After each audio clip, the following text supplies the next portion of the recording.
சென்னையில் 2 வழக்குகளில் 40 கோடி ரூபாய் மதிப்புள்ள 4.17 கிலோ மெத்தபெட்டமைன் போதைப் பொருட்களை பறிமுதல் செய்த போதைப்பொருள் தடுப்பு பிரிவு அதிகாரிகள் வழக்கு ஒன்றில் சிறையில் அடைக்கப்பட்டுள்ள காசிலிங்கம் என்பவரின் மனைவி கிருஷ்ணகுமாரி உள்ளிட்ட 9 பேரை கைது செய்தனர்.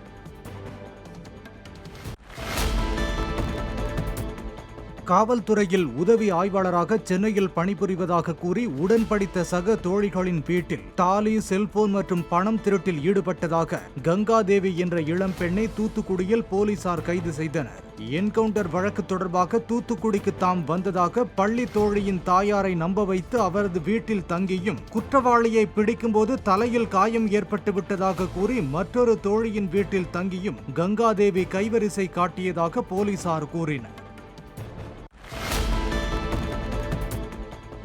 ஈரோடு அரசு தலைமை மருத்துவமனையில் பணிபுரியும் ஒப்பந்த தூய்மை பணியாளர்கள் செவிலியர்களாக மாறி நோயாளிகளுக்கு சிகிச்சை அளிக்கும் வீடியோ சமூக வலைதளங்களில் வெளியானது.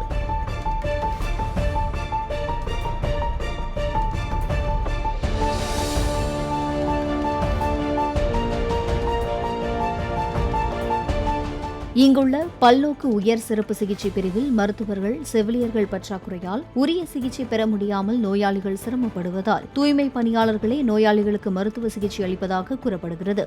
இது தொடர்பான வீடியோவை பார்த்து சுகாதாரத்துறை இணை இயக்குநர் அம்பிகா சண்முகம் விசாரணை நடத்தி உரிய நடவடிக்கை எடுக்கப்படும் என்று கூறினார். பெரம்பலூரில் திருமண மண்டபத்திற்கு தடையில்லா சான்று வழங்க 20,000 ரூபாய் லஞ்சம் வாங்கிய துணை வட்டாட்சியர் மற்றும் கிராம நிர்வாக அலுவலரை லஞ்ச ஒழிப்பு போலீசார் கைது செய்தனர். வெங்கடாஜலபதி நகரில் புதிதாக கட்டப்பட்ட மினி மஹால் ஒன்றின் மேலாளர் துரைராஜ் லஞ்சம் கேட்பது குறித்து பெரம்பலூர் லஞ்ச ஒழிப்புத்துறையில் புகார் கொடுத்தார். அவர்களின் ஆலோசனை பேரில் பெரம்பலூர் வட்டாட்சியர் அலுவலகம் சென்ற துரைராஜ் பணத்தை கொடுத்தபோது மறைந்திருந்த லஞ்ச ஒழிப்பு டிஎஸ்பி ஹேமசித்ரா இருவரையும் கையும் களவுமாக பிடித்தார்.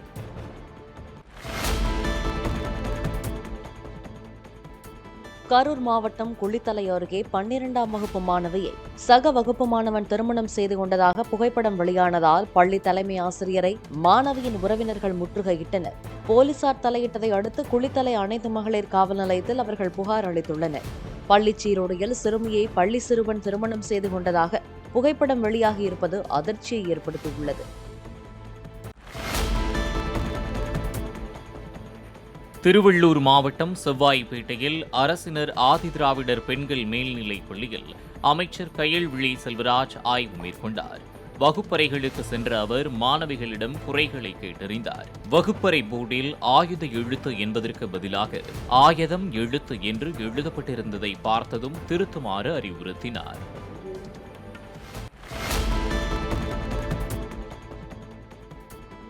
திருவனந்தபுரத்தில் மேம்பாலத்திலிருந்து இருசக்கர வாகனம் கவிழ்ந்து இளம்பெண் பலியானார். குழந்தை உட்பட மேலும் 2 படுகாயமடைந்தனர். இளம்பெண் இருசக்கர வாகனத்தை வேகமாக ஓட்டிச் சென்றபோது கட்டுப்பாட்டை இழந்து மேம்பாலத்தின் பக்கச்சுவற்றில் மோதி 15 அடி ஆழத்தில் கீழே விழுந்த சிசிடிவி பதிவு வெளியாகியுள்ளது.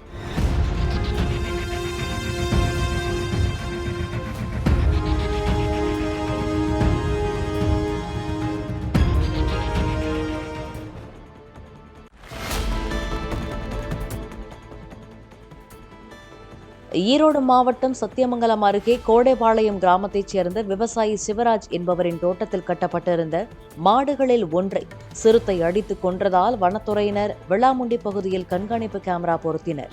சிறுத்தை நடமாட்டத்தை கேமரா மூலம் கண்காணித்து பின்னர் கூண்டு வைத்து பிடிக்க நடவடிக்கை எடுக்கப்படும் என்று வனத்துறையினர் உறுதியளித்தனர்.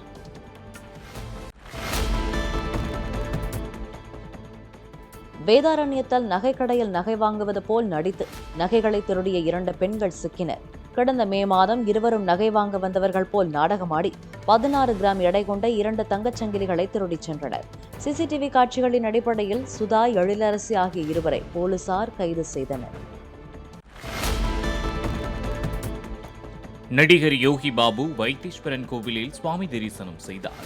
நவகிரகங்களில் செவ்வாய் பரிகார தலமான தையல் நாயகி அம்மனுடன் வைத்தியநாதர் சுவாமி எழுந்தருளிய கோயிலில் அர்ச்சனை செய்து அவர் வழிபாடு மேற்கொண்டார்.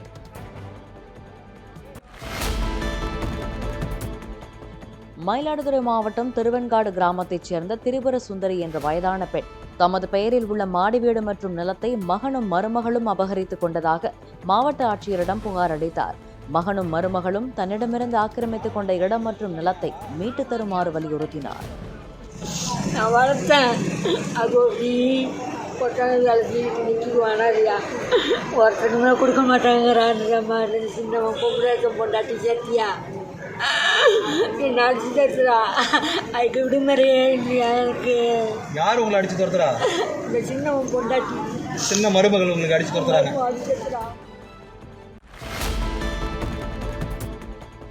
நாகப்பட்டினத்தில் பெய்த திடீர் மழையால் பருத்தி சாகுபடி முழுமையாக பாதிப்பு அடைந்துள்ளதாக விவசாயிகள் தெரிவித்தனர். குறுவை சாகுபடி தங்களுக்கு கை கொடுக்கவில்லை என கோடையில் பருத்தி சாகுபடியில் ஈடுபட்டதாகவும், ஏக்கருக்கு 27,000 முதல் 30,000 வரை செலவு செய்துள்ள நிலையில் தற்போது பெய்து வரும் கோடை மழையால் பருத்தி பஞ்சுகள் நனைந்து சேதமடைந்துள்ளதாகவும் அவர்கள் தெரிவித்தனர். விலைவாசி உயர்வு காரணமாக அத்தியாவசிய பொருட்களை விலை கொடுத்து வாங்க முடியாத நிலை ஏற்பட்டுள்ளதாக நாம் தமிழர் கட்சியின் ஒருங்கிணைப்பாளர் சீமான் தெரிவித்தார். விக்கிரவாண்டி தொகுதிக்கு உட்பட்ட கெடா கிராமத்தில் வேட்பாளர் அபிநயாவை ஆதரித்து அவர் பேசினார்.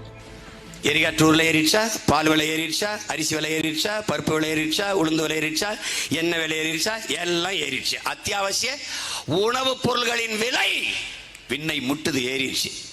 கடைக்கு போனீங்கன்னா விலைவாசி என்று எழுதி பட்டியல் வச்சிருப்பான். உருளைக்கிழங்கு, தக்காளி, பருப்பு, எண்ணெய். ஏன் இதற்கு விலை பட்டியல், விலை வாசின்னு அமைக்கிறான்? விலையை வாசி வாங்க முடியாது, போயிரு.